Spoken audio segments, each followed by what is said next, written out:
What is up, everyone? Welcome back to another episode of the Commissioner's Office podcast. My name is Daniel Stein, and today we have a very special guest. He's been on the show a couple times. You all seem to love him, so I brought him back again. Welcome back, my good brother, Zach. Thanks for being on the show, man. Hello, Daniel. Thanks for having me on. It's good to be back. I always like making an appearance here and there, so I'm excited to talk with you about some cool football stuff today. Yes, Zach was on the show a couple weeks ago. We did an episode, I think, we were just covering like recent NFL news. There was a good amount of stuff going on. I think we were covering Baker Mayfield getting traded, Deshaun Watson getting suspended, all the good stuff. But for today, we have a very special episode because if you haven't already known, which you probably do, football is starting next Thursday, and that means fantasy football is going to start. So if you need some advice, we're here for it. That's what we're going to do today. We're going to go over some sleepers, some guys that maybe you should avoid. We're going to predict a fantasy football MVP for the season, and then maybe a little bit of a dark horse MVP. Before we get into the fantasy football picks, we're going to bring back something that we have not done since the Onside Kick Show. OG listeners will remember when we had the podcast together a couple years ago, we did the Pick'ems. If you don't know what that is, we tried to predict the outcome of every game as the season went on, and I'm bringing it back. So basically how this is going to work is that for week one, we'll be on air and Zach and I will pick who we think is going to win all of these games. I'll write them down, and throughout the season, we'll kind of periodically update you guys on who has predicted more games correctly. So yeah, it's gonna be very interesting to see. It's gonna be a good season, and we got some good matchups. All right, so the first game that we're gonna try to predict here, I'll let Zach go first. Who's gonna win this Sunday, Texans or Colts? This one to me is a no-brainer. I'm not too sure about how everyone else is feeling about the Colts, but I'm very high on the Colts this year. I think that Matt Ryan is exactly the type of quarterback that they've needed for a while. Veteran game manager, doesn't turn over the ball a ton, can push it downfield.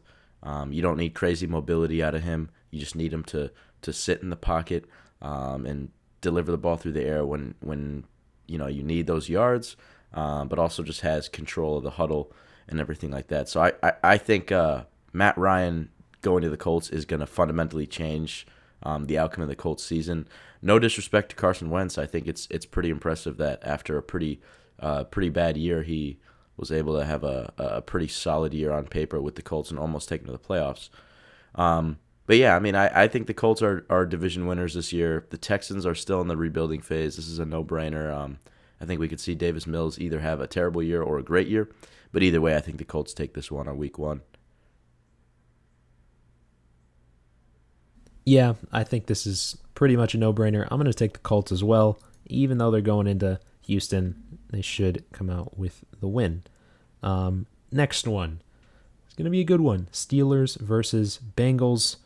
Bengals, of course, just came up short in the Super Bowl last season. Steelers now will be led by Bears legend Mitch Trubisky, with not a terrible team, pretty solid offense. Their defense is looking pretty good as well. However, I'm going to take the Bengals on this one. I think the Bengals are going to really have that hunger to get back where they were last year. Joe Burrow, I think, is just gonna tear up that secondary. What do you think? Yeah, I think everything you said makes sense. However, I'm going to go in a different direction. I'm going to say the Steelers take this one. The AFC North division games are always extremely competitive every single year. And, I think, the Bengals should be back with a vengeance. And I do agree. I think their offense is going to definitely have, I don't know about a field day with the Steelers defense, but they're going to put up some numbers for sure. But at the end of the day, that is a super talented roster with one of the best, if not arguably the best coach in the NFL, Mike Tomlin.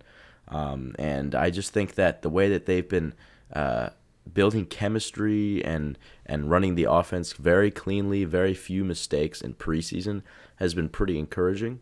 And while ultimately training camp preseason doesn't mean a ton in week one, I think the Steelers have shown that they've been able to execute their offense with a plethora of different quarterbacks fairly smoothly. So you can expect Mitch Trubisky to be out there week one. And personally, I think this could be a close game, maybe a 27-24. But I am going to take the Steelers here. But don't be surprised if they do win, if the Bengals take the next game by 40. Yeah, well, I don't necessarily disagree. I think it could be close, but, the Bengals, that big sticking point last year is that their offensive line really wasn't good. They went out and they improved it, so they'll be better equipped for TJ Watt coming off the edge, but that'll be an interesting one. Next game, Ravens versus Jets. I think this is pretty easy. I'm going to take the Ravens on this one. Yeah, I agree. I think, again, Jets kind of in the rebuilding phase. Could be a Joe Flacco revenge game. I would love to see him drop 5 touchdowns on the Ravens there, since he's going to be out there week one for them.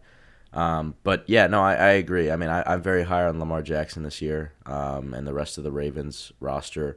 I think they have a solid team, and yeah, I think this could be a bloodbath. Mm-hmm. Yeah, that'll be an interesting one. Ravens are going to have to go on the road versus the Jets, but yeah, I don't see that offense going too far with Flacco. Maybe. I don't know. Maybe he's still got some left in the tank.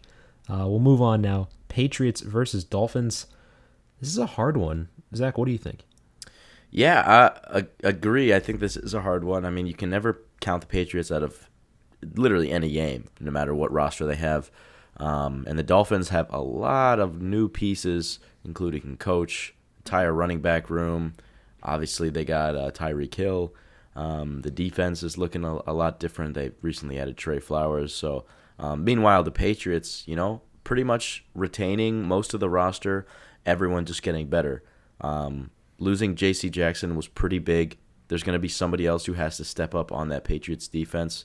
The thing is that they're so well coached. There's always going to be players who will, rise and have a breakout year in that organization just because they're so disciplined. However, I think that Mike McDaniel, coming from the 49ers offense, extremely quarterback friendly. They've got a ton of running backs at their disposal. You could argue that all three of those guys, Raheem Mostert, Chase Edmonds, Myles Gaskin, you could argue that they all have a starting role in some team in the NFL. Mm-hmm. So, I think that the Dolphins are going to come out there at Hard Rock at home and make a statement win against the Patriots. People are going to start to doubt the Patriots at the beginning of the year. Everyone talks about their discipline, although there have been a lot of miscues in training camp and preseason. Mm-hmm. I'm not too worried about them for the long term of the season, but I do think the Dolphins take this one at home. Yeah, I actually am gonna agree with this. I think that at least for the time being, Dolphins will look promising here. I'm not one of those guys who's super hard on Tua. I think Tua is generally pretty good, but with Jalen Waddle and Tyreek Hill, that is just a nightmare matchup. And like you said, without J.C. Jackson especially, that's going to be hard for the Patriots, who I think are going to stumble out of the gate here. I'm going to take Miami as well. We'll move on now to the next one, Raiders versus Chargers. Man, this is a hard one. The Raiders made a lot of moves this year. They just cut their left guard, Alex Leatherwood, which is obviously the huge offseason news. No, of course, they acquired Devontae Adams, who's reunited with his old college teammate Derek Carr. Definitely a good move. However, I think the Chargers are going to take this one. Yeah, another just really, really good game, hopefully, on Sunday. I think this AFC West division is going to be the best in football, without a doubt. I think that the sheer competitiveness shown before any of the regular season games have been played, just meaning free agency, trades, just what the Raiders did. The Chiefs seemed to lose a few pieces. The Chargers saw that as an opportunity and added a ton of players. The Broncos went out and got their franchise quarterback, and that's really all they needed. They've had a solid roster for years now. Went out and got another coach to support that quarterback as well. And you see the Raiders. Raiders have been a dumpster fire of an organization in terms of coaching and everything the last, I don't know, 5-10 years. And so they stuck with Derek Carr, reasserted their confidence with him. They got him one of his favorite receivers he's ever played with, Devontae Adams. And they went out and got Chandler Jones, did a bunch of other big moves. I think that secondary is still something that they need to improve upon, but hopefully with some better coaching, some guys will step up there. This is going to be a really, really good match. I think I'm going to take the Chargers at home. Not that Chargers being at home really is a home game for them, but I am going to take the Chargers just because I think their roster is one of the most talented in the entire league, offensively and defensively. They're super well-rounded. We're still going to have to see if J.C. Jackson makes it out there week one. It doesn't look like he's going to be. But in this one, expect it to be a shootout. Devontae Adams is going to put up some numbers. Same with Derek Carr. But I think Justin Herbert leads this team to victory this week one. Yeah, I agree. This is the big game here. Thursday night, the opener. Rams hosting the Bills. This is one of the could be a Super Bowl matchup depending on how this season goes. Probably there's some salty people in Buffalo that think that this should have been the Super Bowl matchup, but we won't go there. Well, you just did. For this one, I like the Rams this year, and I'm not one of those people who are like the Bills are going to go like 17-0, like there are some people who probably say that. I'm going to say the Bills go on the road and take down LA. That's my prediction. Okay. I like it. I think this one could go either way. Thursday night, so yeah, what a way to open the season. I got to say, though, Rams, got everyone back minus Andrew Whitworth. We'll see if Jalen Ramsey's going to be out there week one. But I think reigning Super Bowl champs, they got everyone back. They're still riding that high horse. I'm going to say that the Rams defend their turf and take this one against the Bills. However, we could very well see this being the next Super Bowl, which is why I think I'm going to take the Rams here early on. I'm assuming that by the end of the line, the Bills will have figured it out, and maybe they're going to give the Rams a run for their money the next time they play each other, because I'm sure they will in the postseason. I'm sure they will see each other again. But yeah, for now, I'm just going to take the Rams coming off momentum. Yeah, I have a feeling this could be one of those Rams Chiefs 2018-ish kind of games where it's like just an absolute shootout. Yeah, I agree. We'll move on here. Jaguars versus football team. I don't think the Jaguars are going to be as bad as they were last year because I don't think they physically could. But I'm going to take the football team. I think they got a pretty good amount of upside. I still don't think it's a great team. I don't know how I feel about Wentz, but you can't doubt that there definitely is a lot of talent on that roster. And at home, I think they'll get the job done versus Jacksonville. Yeah, this is also another interesting one. I do think that the Jaguars are going to surprise some people this year. They made a lot of additions in terms of players, but also just in terms of personnel, the coaching staff. I'm a big fan of the Doug Peterson hire, and I think that Trevor Lawrence is primed for a huge year, whether or not he takes him to the playoffs just because of the rest of the firepower on that team. But I think we're going to see a big step in development for Trevor Lawrence. With that being said, though, Carson Wentz has looked very good in Washington so far. Kind of like what I said about Steelers. They've had very clean execution, stringing it together very nicely. They're really trying to fit the offense around his game. They've got a lot of running backs at their disposal: Antonio Gibson, Brian Robinson, and J.D. McKissick as well. So yeah, I think again this year, second year in a row, they're not going to have Chase Young for all 17 games, which is unfortunate. But Montez Sweat coming back. You still have a ton of other pieces on the defense. Jamin Davis, second-year linebacker. He is a really solid player. I think that we're going to see a showing for Washington's defense in this one. And although I do believe in the Jaguars this year, like I said, I do think Washington is going to take this one at home. Yeah, it should be a pretty good matchup. as will the Baker Mayfield revenge game, Panthers versus Browns. Zach, I'll let you go first on this one. Oh, yeah. This is one of the most anticipated games for me. I think the Panthers are going to come out and smack the crap out of the Browns this week one. I think it's just generally a team that will be lost without a starting quarterback in terms of the Browns. But for the Panthers, I also just think, man, when Baker Mayfield is confident and he is fueled, I think they debunked the fact that he said that he was going to, F up the Browns that one time, quote unquote. But That was funny. in general, I still think that sentiment is very true. He's got a really, really great offense in terms of weapons. Christian McCaffrey is going to have a huge year. DJ Moore has been one of the most underrated receivers since he came into the league. Robbie Anderson can stretch the field. You got Terrace Marshall from LSU, who was a pretty highly touted prospect. Took him in the second or third round.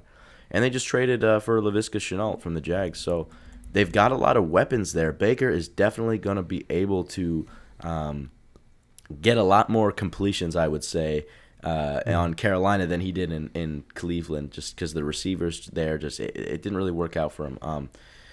And I think the offensive line is definitely something to worry about. Baker had one of the best, if not the best, offensive lines in the NFL when he was in the Browns. And the Panthers, severe downgrade. But I think he's going to be having a fire lit under him to score this game. And I do think that he is going to succeed. Yeah, I think that definitely that offense is good. I don't think that, I know, Deshaun Watson's obviously going to miss. He's going to miss the first 11 games, so the Browns are going to be led by Jacoby Brissett.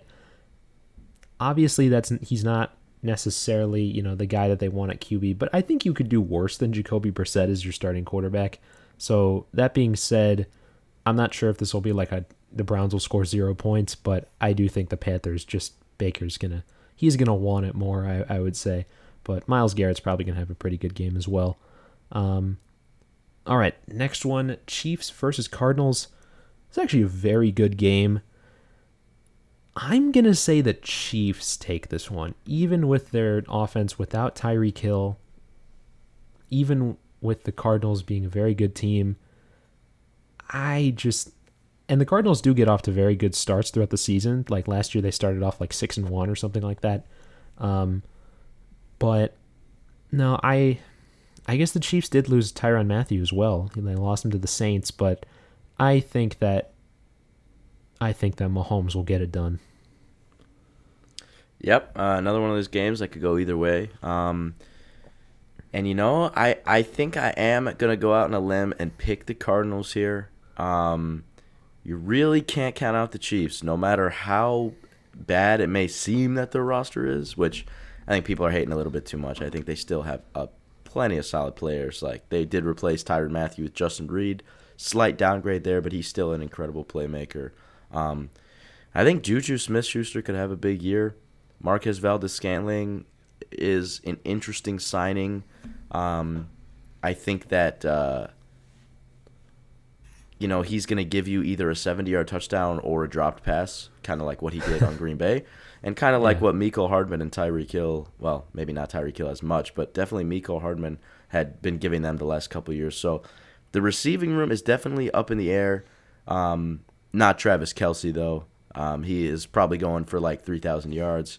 Yep.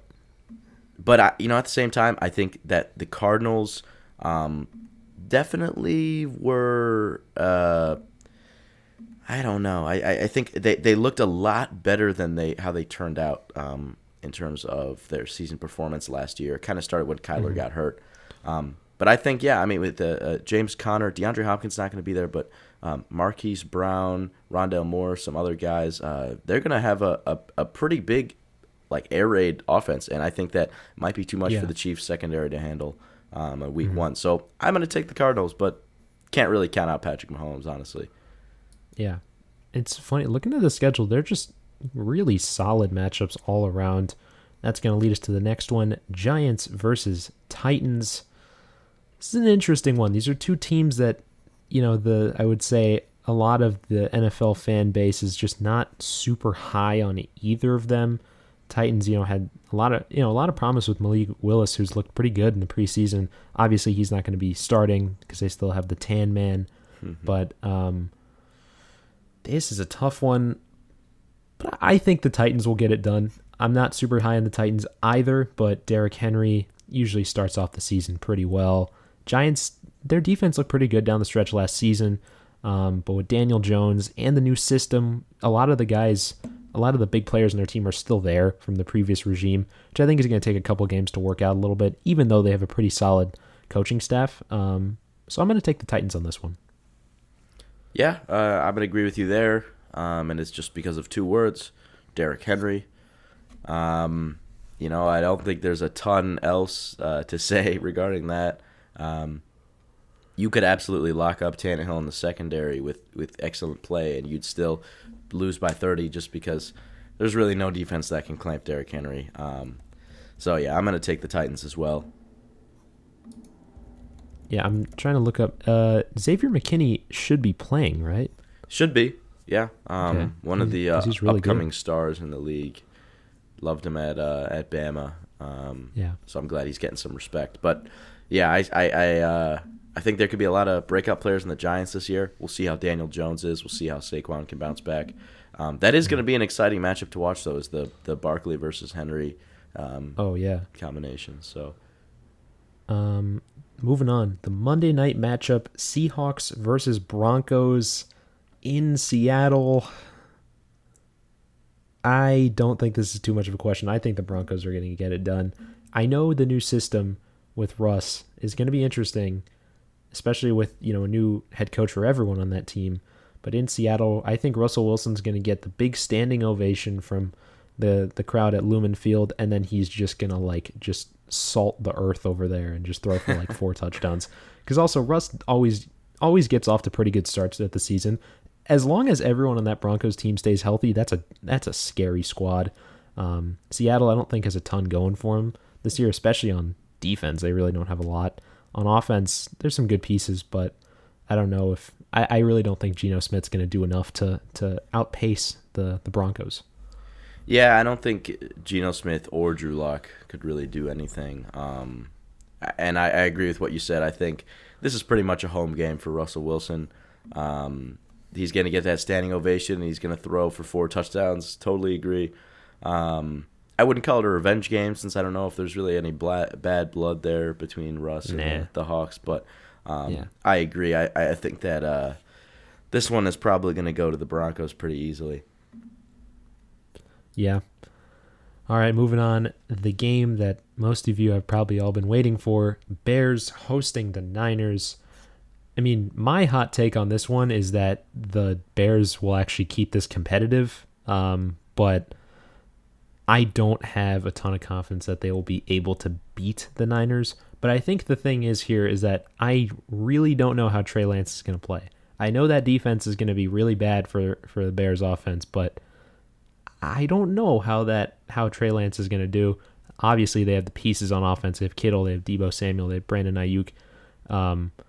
As for the Bears, I hope that offense gets out to a good start. They looked really good in that last preseason game. That was probably the best I've ever seen Fields in a Bears uniform. And I know it's preseason, but you already know my opinion on this. It doesn't matter. He still looked good. And I think the defenses look good throughout the preseason as well, no matter who's on the field. We'll get Roquan Smith back. So I don't think this is going to be the highest scoring game ever, but I think the Niners are going to take it. Yeah, I agree for the most part with what you said about, the Bears offense looks it's refreshing to see how they actually look like a competent offense. It's not even that Fields did anything particularly flashy on Sunday. He was just very precise, very accurate. He was getting the ball out quick. He was making, he wasn't just going to one read. So I think that, just the fluidity of the offense is pretty refreshing. As for the Niners, I love Trey Lance as a prospect. I don't think it was a mistake that they drafted him. But I just don't think that this is the year that he's going to be ready. There's a reason why Jimmy Garoppolo is still on that team. And it's not because they couldn't trade him. And, if they really wanted to dump his contract, they would have cut him. there's also a reason why Jimmy wants to stay on that team. It's because he believes there's a legitimate chance that he will play at some point in that year. And I think, I'm hoping Trey Lance is healthy, and I'm hoping he plays well, but I'm not sure. Like I said, I love him. I loved him at North Dakota State, but I think he is still incredibly raw as a passer. I think he still needs to develop like NFL reads. He's got the arm strength. He's got the accuracy in him for the most part. Yeah, he's an incredible athlete. He just needs to be a little bit more consistent. I have no doubt that of all coaches in the league, Kyle Shanahan will be able to work with him and turn him into a little bit more efficient of a quarterback than he is. At the same time, though, I do not know how Fields is going to perform in this game. They've got Nick Bosa, who's going to definitely get his reps against him. This is a tough 49ers defense he's playing against. But I wouldn't be surprised if the Bears pulled an upset here and they won simply based off of the battle of the quarterbacks. I think that Trey Lance, could have a shaky start, could throw some interceptions to a Bears defense that isn't super talented at the moment. And I think Fields, who has worked a lot on his decision-making, his release, all that, I think he could make a lot of smart decisions, protect the ball, and somehow escape with a win at Chicago versus the 49ers. So in an upset pick, call me biased if you want, but I think I am going to take the Bears. Okay. I'm relying on the fact that Trey Lance maybe doesn't have the best game, and Fields shows his collectedness. I don't know if that's a word. Shows that he is calm and collected on that team, even though it might be a rough game for him in terms of sitting in the pocket. Yeah, I have a feeling this might be. It's just something tells me that this game might be won by a Cairo Santos field goal. We'll see. Next game, I'll try to move a little bit quicker here. Eagles versus Lions. I'm taking the Eagles. I'm not super high on them. A lot of people are saying Jalen Hurts is going to take like a giant step this year because they acquired A.J. Brown, and he was pretty solid last year. I don't know, but there's no doubt there's a lot of talent on that Eagles team, and I think they'll do enough to at least beat the Lions. Yeah, I disagree with you there. I think that I am very high on the Eagles this year. I think this could be a very shocking year for them. They could make it well past the wild card in the playoffs. I think that division, besides the Cowboys, could be theirs. And depending on how healthy the Cowboys roster is, they could easily win that division. We'll see. But I like Jalen Hurts a lot this year. I like A.J. Brown and Devontae Smith a lot this year. I think that they are going to pound the Lions on Sunday, the poor Lions. Don't count the Lions out this year, but yeah, I think that the Eagles are going to be one of the teams to beat this year in the NFL. So I think they take this one against Detroit. Next one, Saints versus Falcons. Always a good matchup. I like the Saints this year, I think. I think Jameis Winston was actually pretty good last season. He didn't play the entire season, but I think he was actually solid. They still got Taysom Hill. They got Michael Thomas coming back. They got Chris Olave, who's really solid. Really good offensive line. They still got Kamara, who's not suspended, at least for now. Defense is still pretty good. They added Tyrann Mathieu. On the other side, you got Atlanta, who just kind of definitely a rebuilding year. Drake London and Kyle Pitts, really solid players, really solid young players. And Marcus Mariota, I don't think he's that bad, but you know what you're going to get with Mariota. It's not going to be a lot. And that defense is really not very good. I think the Saints will take this one. Yep, I agree with pretty much everything you said there. I do like the Saints a lot this year. Michael Thomas, I think, is primed for a huge year. He's going to reassert himself as a borderline top 10 receiver.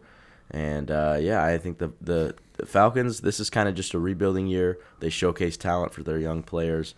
But, yeah, I agree. I think the Saints are going to walk out of Atlanta with a dub here. Next one, Minnesota hosting Green Bay. Maybe this is my hot take. I'm taking Minnesota. I know that Green Bay has Aaron Rodgers. They still have Aaron Jones. Their receiving core, their top receiver is Allen Lazard. And I guess they did draft a receiver in the second round. That guy from, I think, like North Dakota. What was his name? Christian Watson. Christian Watson, that's his name. I know that guy's really solid. But there were some reports in training camp of Rodgers not being super happy with his receivers.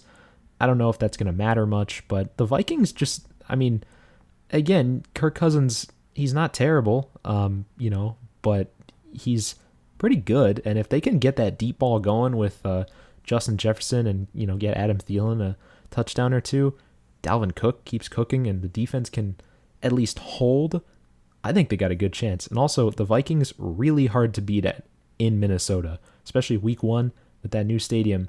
It is going to be going pretty crazy, especially against the Packers. I'm going to take Minnesota on this one. Yeah, I agree with you. I think Packers are one of those teams that are going to just get a ton of wins, and you really can't explain why they win. I do like their defense a lot, and obviously Aaron Rodgers is going to find a way to win no matter what receivers he's working with.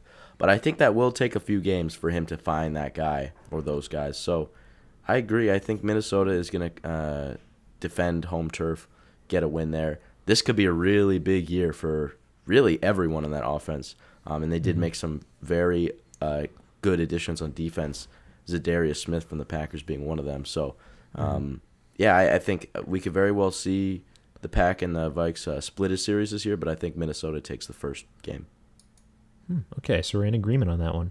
And then, of course, the final one, not even a question. This is, of course, on Sunday night because it's the Cowboys versus Tom Brady. The Cowgirls taking on the Buccaneers. Tom Brady took some time away to spend with his family, so he's probably reached like another form now. But I'm going to take the Cowboys. Again, I think Dallas is a pretty hard place to play in as well, even for a guy like Brady who's played in the league for longer than I've been alive. But we kind of saw some cracks in Brady's armor last year. He was by no means bad, but, he's slowly getting up there. And historically with the Bucs, he has not been super good in like the first couple games of the season. So I think Dallas, they, give their fans some false hope here and go and get the win against a pretty good team. I do like that take. I was thinking about it, but I think I'm still going to stick with the Buccaneers here. They still just have an incredible roster with Tom Brady back. It is going to be interesting to see the coaching because this is Todd Bowles' team now. Byron Leftwich as offensive coordinator is going to be calling all the plays. So Bruce Arians will still be there, having a front office role. But it is going to be interesting to see how the coaching works out. I am still going to take the Bucs, though. Like I said, I just think that they have so much firepower. I don't think Trayvon Diggs is going to be able to guard really any of the receivers that the Bucs have.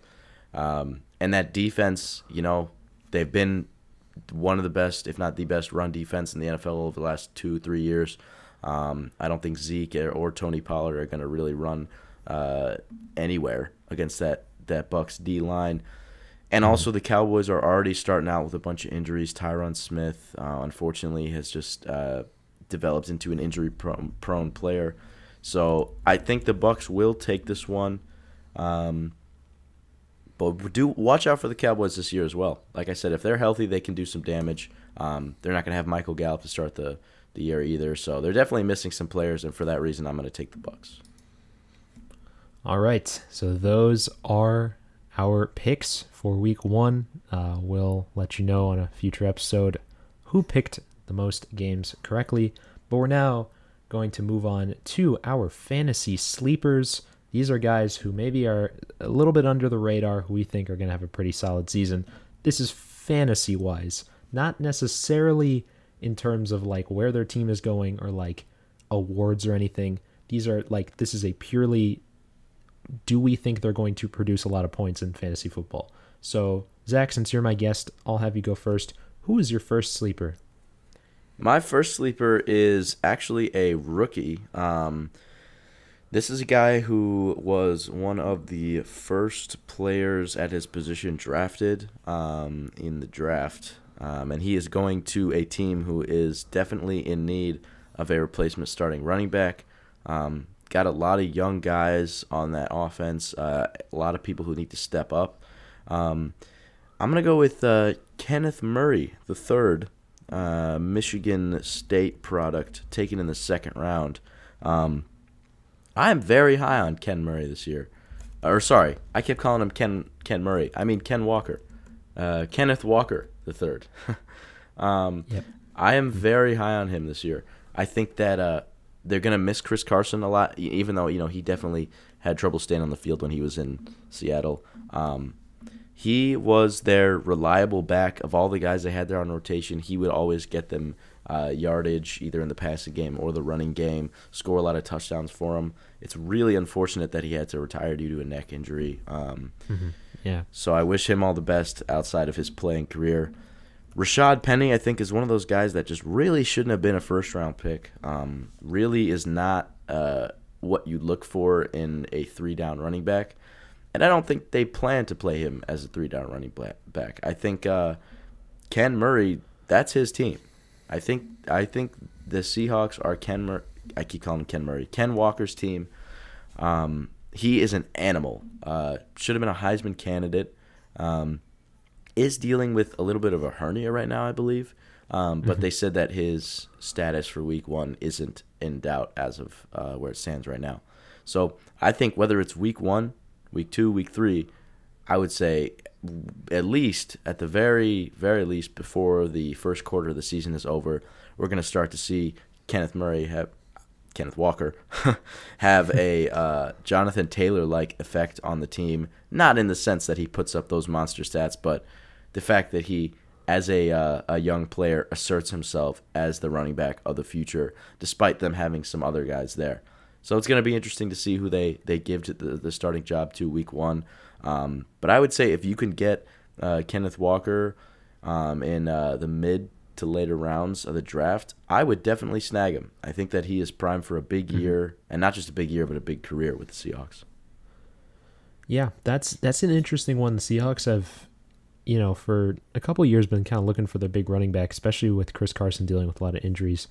Yeah, that's going to be an interesting one. Rookie running backs, always kind of hit or miss. My first fantasy sleeper is another running back.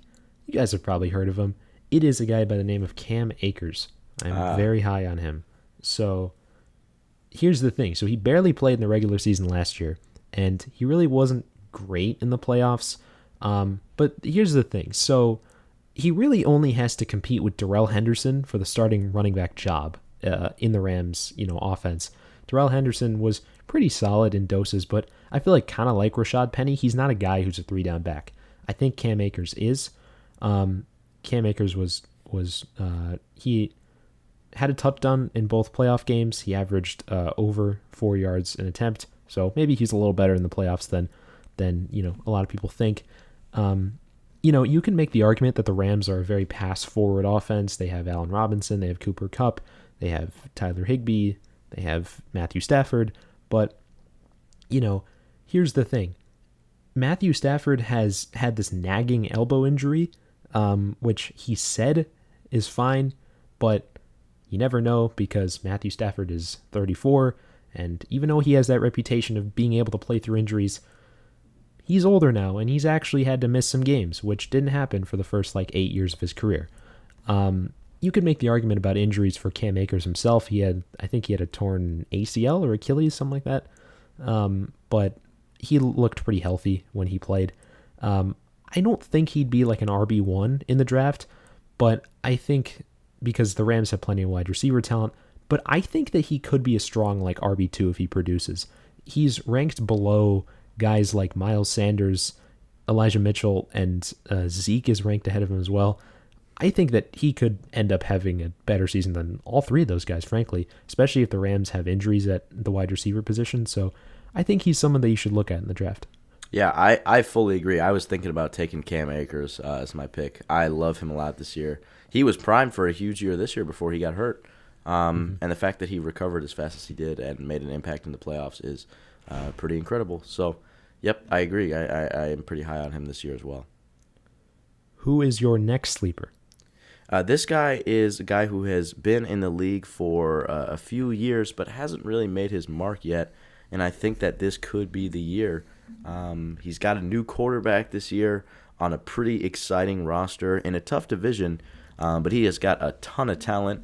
Was drafted pretty high, and I have high hopes for him this year. I think I know where you're going with this. I'm taking Jerry Jeudy, wide receiver for the Broncos. That Tyler Lockett connection with Russell Wilson in Seattle was one of the most underrated, not just on a per year basis, but all time connections. The passer rating between Russell Wilson when he would throw to Tyler Lockett is historical numbers, nearly perfect. He loves a quick, fast guy with elite route running skills and reliable hands, who can get open downfield and who you can also check the ball down to short. During his time in Seattle, Tyler Lockett was a guy who early on in his career didn't play every single game, but towards the end of it, so last 3 years have been over 1,000 yards, and the one before that, 960. He is not a touchdown monster, but definitely will get you some reps.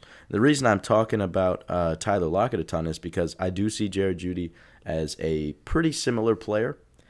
I think Tyler Lockett maybe has got some better hands on him currently. But at Bama, Jerry Jeudy coming out was, in my opinion, the best route runner in the entire draft class. That was the class with CeeDee Lamb, Henry Ruggs, Justin Jefferson, I believe. Yeah, it was a great receiving class. Jerry Jeudy has very slept-on speed. He's super twitchy. His route running is extremely silky.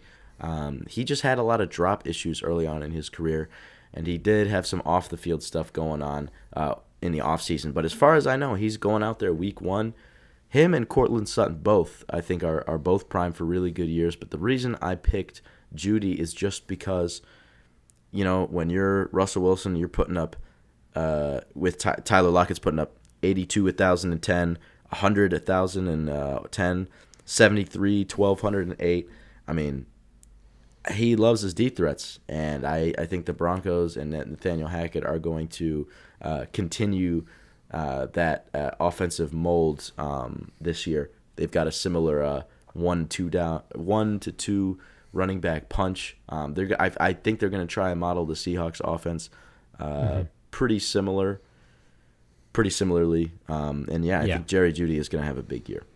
So I would definitely look out for him as a wide receiver 3 at the base. Wide receiver 2, you could even see him jump up to wide receiver 1. But see if you can get him in 4th, 5th round. Yeah, he's definitely a guy when he was coming out of school at Alabama. He was just one of the most talented receivers and polished receivers that we saw come out of the draft in years, really. And he's shown flashes of being really solid. He hasn't played a ton. I think definitely he's primed for just a really solid year. We'll move on now to my second sleeper. So this is the thing. You can tell that me and Zach are brothers because we're like telepathically connected. We both picked a running back and then a receiver. My second sleeper is a guy by the name of Rashad Bateman, I would say. I feel like this might have been one that Zach might have picked, if not for Jeudy. Rashad Bateman, he's a second-year Ravens receiver. I believe he went to college in Minnesota. He was a first-round pick last year. People think of the Ravens kind of like, obviously Lamar Jackson at the center of the offense. People think of him as a run-first quarterback, which is true. He is. But he threw for the most yards per game, 240.2 of his career last year. Those numbers keep increasing as he's been in the league longer. And for reference, that was more yards per game than Matt Ryan, Ryan Tannehill, Mac Jones, guys who had way more yards and played longer because Lamar Jackson missed time with injuries.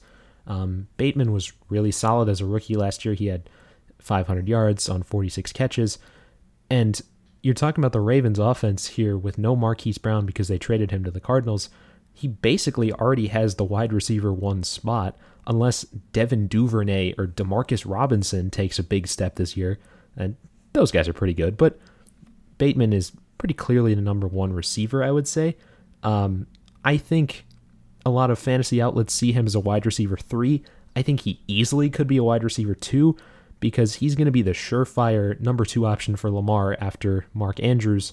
But at a certain point, Lamar's got to go to one of his receivers when he's not running it or throwing it to Mark Andrews. he's ranked below guys like Hunter Renfrow, Gabriel Davis, and Elijah Moore in the fantasy rankings. I think he's being slept on. I think that he could have better seasons than, most of those guys. Also at 6'2", running a 4.39, he's a guy that is just super hard to stop, especially in that AFC North, where you're gonna have to score a lot of points to outscore the Bengals.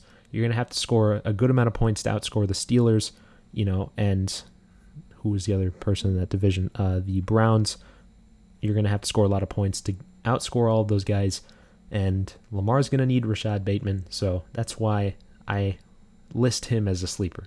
Daniel, I love that pick. I agree with that telepathic link there, because both of the guys you picked, I was really thinking about getting them. Can I touch a little bit more on Rashad Bateman? We have time. Yeah, go ahead. Yeah, so I think that he is primed for pretty much the same career trajectory Michael Pittman has been on so far. If you look at their stats starting out in the league, eerily similar. And, I think that Lamar Jackson is a very underrated passer in the league. You always talk about his running ability, but he is a fairly accurate quarterback on the move or in the pocket. Unfortunately, his receiving talent, even with Marquise Brown, just hasn't really been there. There's been a lot of drops there in Baltimore. Mm-hmm. But I think Rashad Bateman, loved him at Minnesota. I don't know if the 4.39 represents his true game speed, but he is, I would say, comparable to Allen Robinson, where he does everything extremely well. Crisp route runner, very reliable hands, go up and get it, kind of jump ball player, and he does have pretty sneaky speed. If you take a look at Michael Pittman's stats for his first year, so he was drafted in the second round pretty highly in 2020. He put up 40 catches, 500 yards, and 1 touchdown, playing 8 games with the Colts, and that was with Carson Wentz, I believe. Or no, let's see. That might have been with Brissett. I'm not sure who was their quarterback in 2020. But Rashad Bateman, last year, 46 catches, 500 yards, 1 touchdown. Very similar stat line. He put that up in around the same games played. Only started 4 games. Him and Pittman both played a total of 13. Pittman starting 8. Next year, Michael Pittman, breakout season, 88 for 1,006 touchdowns, and that's with Carson Wentz as his quarterback. You take away a lot of drop passes, misplaced balls from Wentz, and you give those to Lamar, which he would make those throws, I think. You could see Rashad Bateman putting up 1,200 yards this year. I agree with you that number one receiver spot is wide open at the moment. And I think we could see Bateman have a great year. That's also going to help Lamar Jackson's development, since Lamar, the only thing that he really still needs to work on as a passer is just throwing guys open instead of throwing 2 open guys. So he's progressed every single year of his career, but I think he can develop that trust with Bateman to kind of throw it up to him, throw it to him in tight windows, throw him open. Bateman can put up some numbers, and watch out for the Ravens this year. So great pick. I absolutely love Rashad Bateman this year. He is going to be a pretty solid player. We're going to move on now to the fantasy caution players. These are players that got to be careful for. They might come back to bite you. My first player, who I think is maybe a little bit of a risk, it's going to be, sorry Zach, but it's going to be Ryan Tannehill.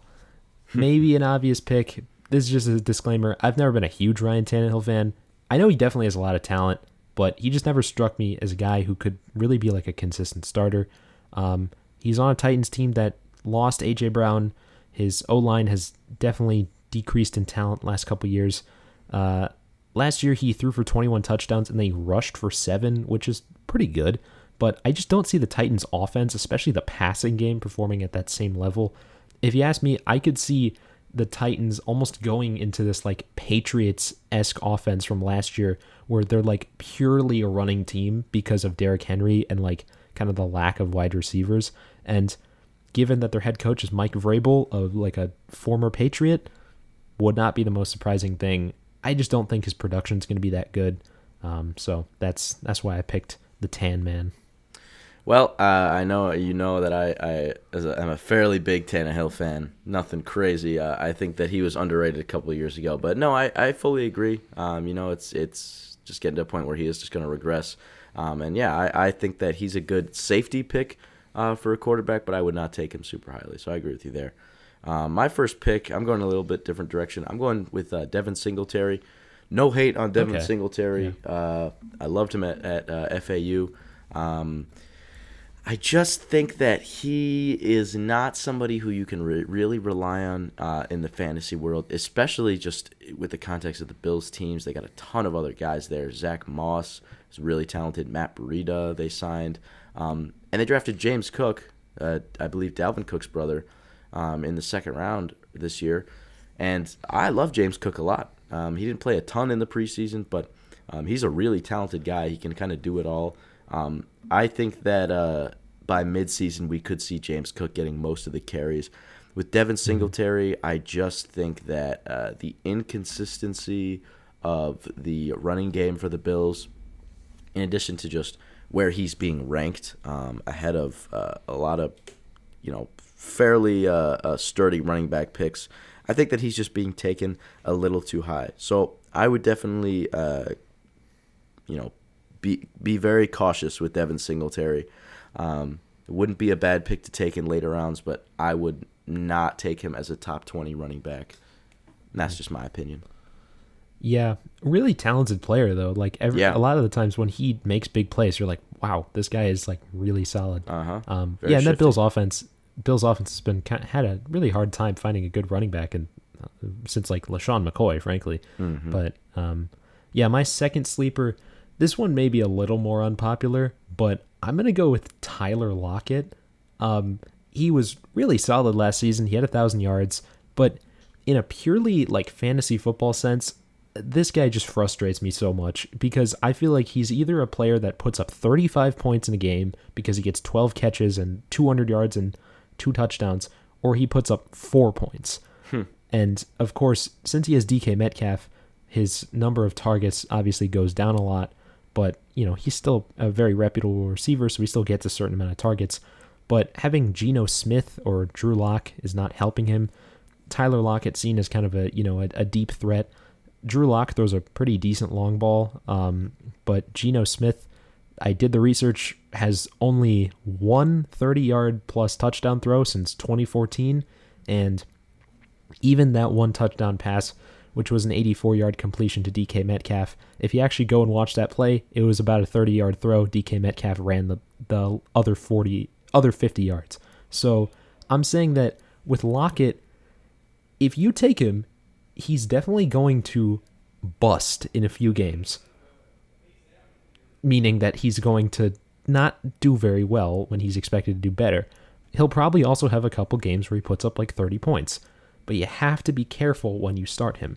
So what I would say is that if he goes up against a team with a good pass rush or a lockdown corner, you might consider sitting him that game, even if he's projected a fair amount of points. Yep, I agree with you there, especially with the quarterback change. He could be getting less receptions there. Definitely a boomer bust guy. Who's your second pick, Zach? I'm going to go with Tyreek Hill. And it has nothing against Tyreek Hill's talent, or frankly, Tua's talent. Patrick Mahomes is on another level, and I don't care if Tyreek Hill said that Tua is the most accurate quarterback in the NFL. I mean, he kind of has to say that. That's his QB, so I respect him for saying that, even if it's kind of outlandish. I just think they've got Jalen Waddle there. Like I said, Mike McDaniel, the new head coach, got a committee of running backs that he's going to like to use. I think that they're going to cut the deep passing a little bit. Tua doesn't necessarily have a cannon. I think that they should use Tyreek Hill to kind of help him develop that downfield throw.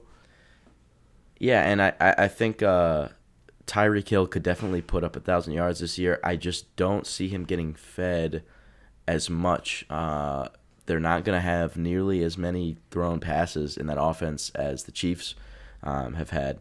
And, again, nothing about the talent of Tyreek Hill, nothing really about the talent of Tua. I just think him and Patrick Mahomes are very different types of players, and I'm not super confident in his fit in that offense. I think he's still going to get a ton of receptions. They're going to probably put him in the slot, maybe have Jalen Waddle be the one stretching the field. They should hand the ball over to Tyreek Hill, so he's going to be a Swiss Army knife. Not saying don't draft him, but right now he's being ranked in top 5 receivers being drafted ahead of some guys like Deebo Samuel, Keenan Allen, CeeDee Lamb. I think I would take most of those guys ahead of him. So just be a little careful when you are drafting Tyreek Hill. But don't be afraid to take him if he's fallen a little bit. Yeah, I agree. Jalen Waddle and Tyreek Hill have a lot of similarities, so kind of makes things easier for Tua in that way. But I do agree he really doesn't have a lot of arm strength, even if his deep ball is accurate. So yeah, it's definitely just you got to think about it for a second before you take him. We're gonna move on now. The fantasy MVP picks. Each of us has picked one guy who we think is a pretty safe pick. The other one is more of a dark horse. We're going to do this pretty quickly here. My mainstream fantasy MVP pick is actually going to be Justin Herbert. I think that the Chargers are a team that has only gotten better. The defense has gotten better. The O-line has progressed. They added Gerald Everett. They still have Austin Eckler and Keenan Allen. And a lot of people forget last year where Justin Herbert had like 40 touchdowns and 5,000 yards was Herbert's first year in a new offensive system. So I feel like he's only got, the sky is the limit at this point. So I'd go with Herbert for putting up a ton of points. I am going to go with a running back, very talented running back, Mr. Dalvin Cook. Talked about James Cook a little earlier. The Vikings, I think, are primed for a huge year. Kevin O'Connell might be the coach that they're looking for. He is going to electrify that offense. It was already putting up very solid numbers, despite not really performing when they needed to and then kind of outperforming when they didn't need to. But I think Dalvin Cook, along with Justin Jefferson, you could sub out Dalvin Cook for Justin Jefferson to be pretty similar. I think both of those guys could go for over 1,500 scrimmage yards. A lot of touchdowns as well.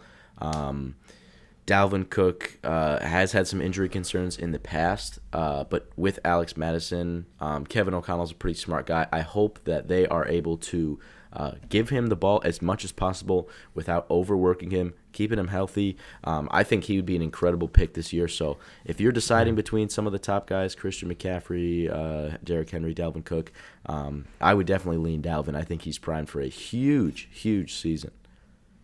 Yeah, it's a good pick. My dark horse is going to be a running back as well. A couple years ago, this would not have been a dark horse, but this guy, I think, they're sleeping on him a little bit, and that is going to be Saquon Barkley.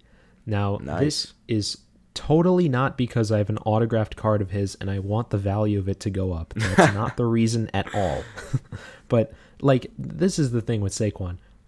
I really don't understand why people are, doubting this guy. Sure, he's been injured, but the Giants actually seem to have competent offensive coaching now that they have Brian Daboll and they hired a new offensive coordinator.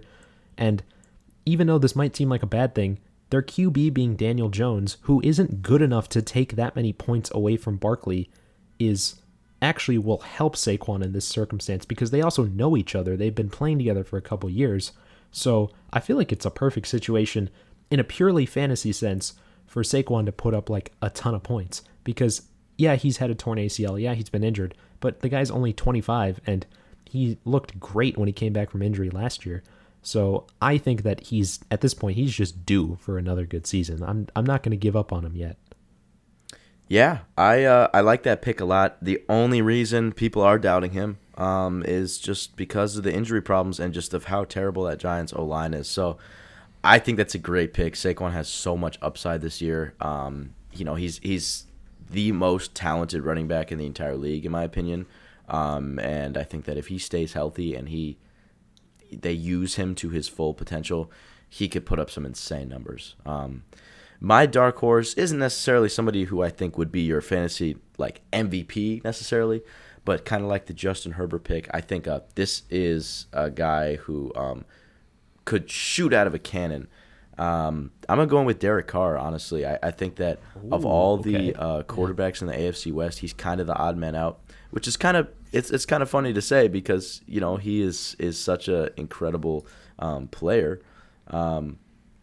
But that division is just so talented. And so he's going to definitely need to earn his spot in like the top 3 quarterbacks in that division. All 3 of those guys are worthy of a top 10 QB spot, so they're going to have to duke it out. We'll see how the rankings are at the end of the year.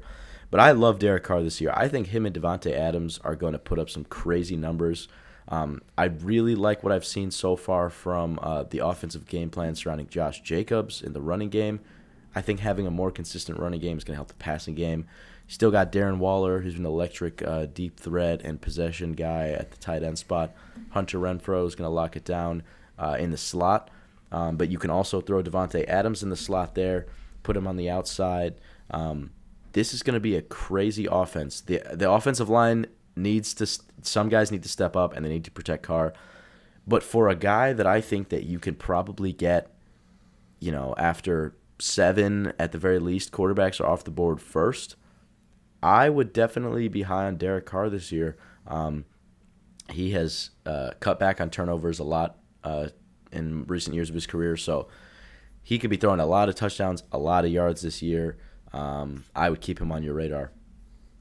Yeah, that's an interesting pick. I think, probably not a guy who's going to win MVP, but certainly could, turn a couple heads and, a guy who's been really underrated throughout his career. A sleeper for league MVP, maybe. You never know there. We'll see. Maybe that new coaching staff with good old Josh McDaniels can get something done. All right, well, that is going to wrap up another episode of the Commissioner's Office podcast. I first want to thank Zach for coming on the show yet again. Thank you. Of course. Thanks for having me, dude. Always a good time. No problem. This is a bit of a longer episode, but, when we have just this ultimate, like Kanye and Jay-Z-esque collab right here, it's just it's gotta be on the longer side. So I'd like to thank everyone for taking a listen. Hopefully the radio show is going to be coming back on WNTH 88.1 FM next couple weeks. We'll start getting on the air, and the podcast will be a little bit more consistent over the next couple weeks. If you enjoy my content, take a look at our page on Spotify and Apple Podcasts. I put out some episodes over the summer if you happen to miss them. Should be back in a couple weeks with another episode, and have a good Labor Day weekend, and I will see you all next time.